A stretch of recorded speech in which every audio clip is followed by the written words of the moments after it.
Well, tonight, some on the left are celebrating a new cultural hero of sorts in America, a 14-year-old boy who got handcuffed and suspended from school after showing up at school with a homemade clock that some believed looked like a bomb. Ever since, some have argued that the school went too far, and the police did as well, while others have argued that authorities were just acting out of caution. Whatever the case actually is, Ahmed Mohamed has now scored an invite to the White House, and Trace Gallagher has the latest details from our West Coast newsroom. Trace? Megan, this was not a classroom assignment. Ahmed Mohamed invented the clock on his own and brought it to school to show his engineering teacher. The teacher said it was nice, but told him not to show it to others. During English class, the clock beeped. The English teacher notified school administrators, who notified police. The police say Ahmed wouldn't give them any information except that it was a clock. Listen. Under Texas law, a person is guilty of possessing a hoax bomb if he possesses a device that is intended to cause anyone to be alarmed or a reaction of any type by law enforcement officers. I tried to call my parents, but they were like, no, you're in the middle of an interrogation right now and you can't call them.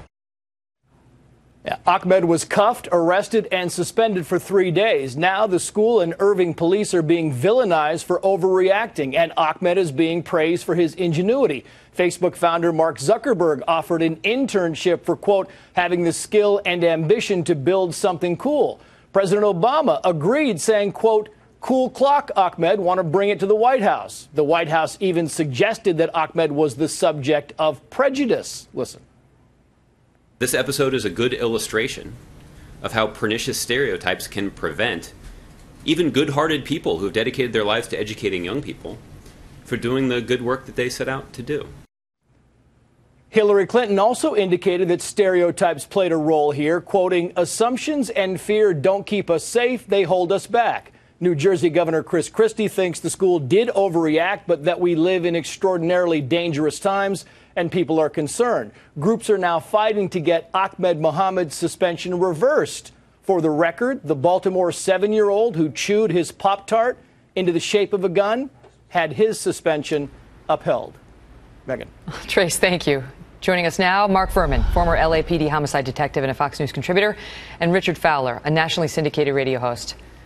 I mean, you got to feel bad for the kid, and you got to feel bad for the school. Do you not? I mean, Richard, let me start with you.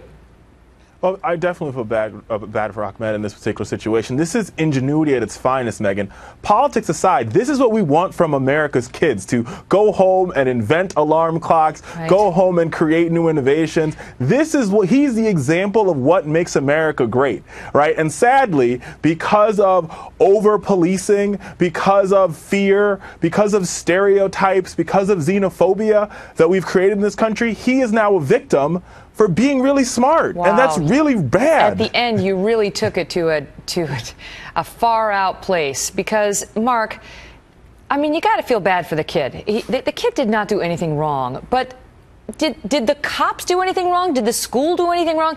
To a person, everybody who I've talked to says the thing looked like a bomb. It looked like a bomb.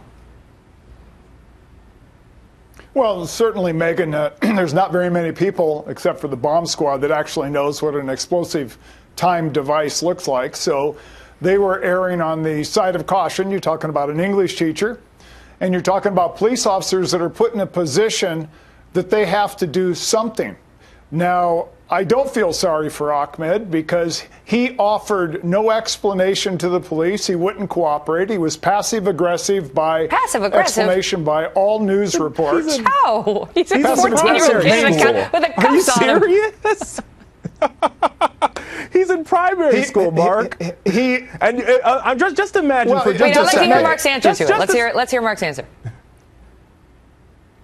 Look, you have to talk to the police if you want them to understand what's going on. If you do not explain something, explain it completely, they have no choice, but they have to take the device, They have to make notifications, and they have to take the child at least to return the child to his parents and tell him what the situation is. Richard, let me ask you, They because have no we've been choice. told, let me There's ask not you, an Richard, overreaction. we have been told by the authorities, I mean everybody, from President Obama on down, if you see something, say something.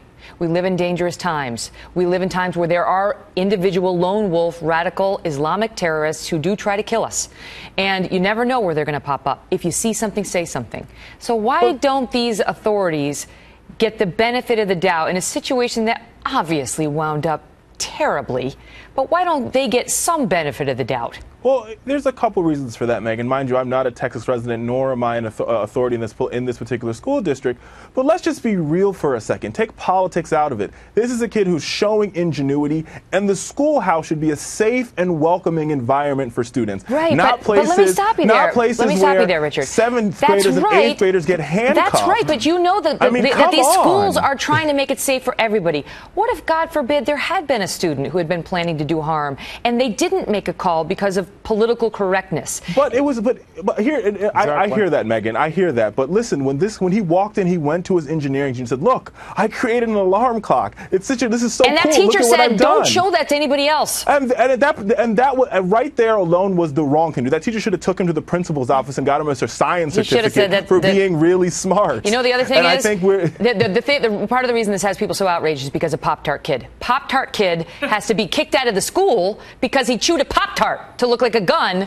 But this kid has something that objectively looks a little like a bomb, and because he gets in some trouble, it's xenophobia and it's racism, and he goes to the White House. Mark, I'll give you the last word. No. Go ahead, Mark. Well, we have to look. What is the race of the Pop-Tart child? I believe he's a male white. So, he has absolutely no right if there's any profiling. There's the device. You know, what are we going to do here? And I also feel like. But the only reason why it's Mark's turn. Set Go up ahead. in It's this. Mark's turn. Go ahead, Mark. I feel like there's a setup going on here. This kid isn't stupid. So when the police are there, he could have easily explained, says, "Call my parents. They know I've been building this. I've been building it for a long time." But he didn't. And he tried the police that, and had no choice. They The had report to is do that something. he asked to speak with his parents, he was denied. Parents, and they said no. Oh, in the school's defense, they do say that the media does not have the story right, and they say that there is and he asked to that call they his have more parents, facts. and they said no. No one's listening to me, but the district is standing behind his teacher and says that the way the teen's experience has been described in the media is unbalanced. Great to see you both. Thank you for being here. Good to see you, Megan.